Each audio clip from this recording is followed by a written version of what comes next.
Announcing President Obama will meet Pope Francis for the first time. It's going to come up in March. He's going to travel to Vatican as part of a European tour to discuss poverty and growing income inequality. Here to discuss are Tony Perkins, the president of the Family Research Council. Dr. Robert Jeffress is a pastor of the First Baptist Church in Dallas, Texas. And David Silverman is the president of American Atheists. Good to see all three of you today. Good to see you. So, Tony, let me start with you. Are there politics involved in the meeting of President Obama with the Pope?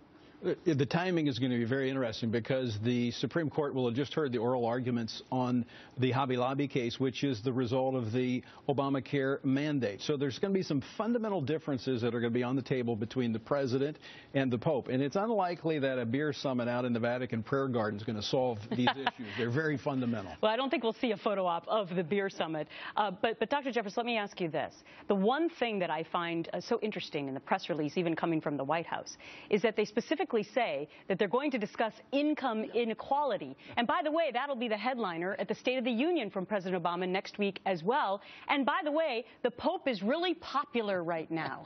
So is there some sort of a message in all of this? Of course there is. Let's call this for what it is. The president's poll numbers are going like a rock, sinking to the bottom. They've never been lower. I said last night on Fox, I am absolutely convinced President Obama is not the Antichrist, because the Antichrist is going to have higher poll numbers, the Bible says. Wow. So look, so what is he trying to do? He's trying to latch on to the Pope. I'm glad you like that. I think he's trying to latch on to the Pope's popularity. He says they're going to talk about income inequality, which I'm sure they're going to try to. But if I were the Pope, I would, behind closed doors, say to President Obama, now before we begin talking about this income inequality stuff, let's talk about the Little Sisters and why you're launching a persecution against my church right now. He should not let the president off the hook. Wow, that's an interesting analysis. We probably won't find that out, though. David, your take on it, because I know there was some fodder in the last of weeks that atheists really like this Pope as well. So what do you make of the meeting? Well, the talk is good. Talking about income inequality is good, but of course talk is cheap.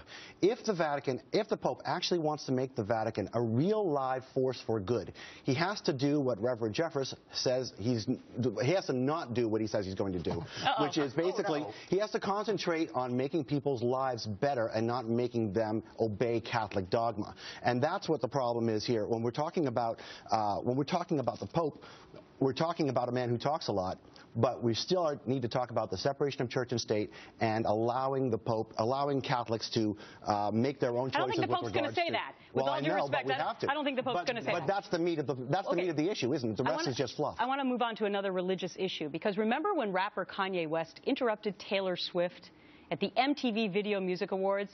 Well, he's opening his mouth again, telling Interview Magazine, who he got through, that controversy, saying, quote, "It's funny that you would say mentally, physically, spiritually, because my answer before you even said that was going to be God, sex, and alcohol. You know, just enough religion, a half cup of alcohol with some ice in it, and a nice chaser, and then I'd make it to the next week."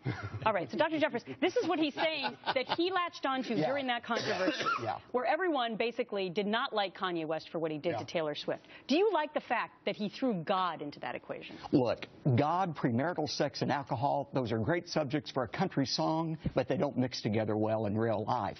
I mean, the fact is, a person who is trying to follow God is not going to be able to enjoy sin to the fullest, and a person who's trying to follow sin can never really enjoy God.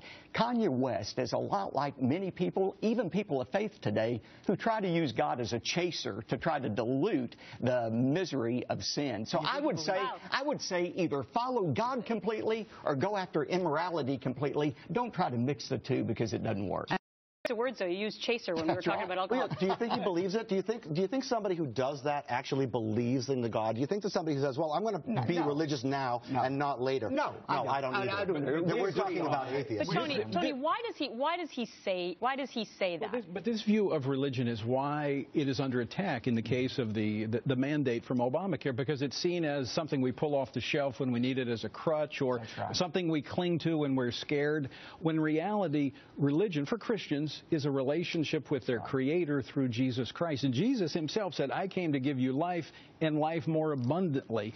And you know what? The government's own data bears that out. When people are exposed to religion in their relationship, it has an impact economically, has an impact educationally, and in the harmony of the home.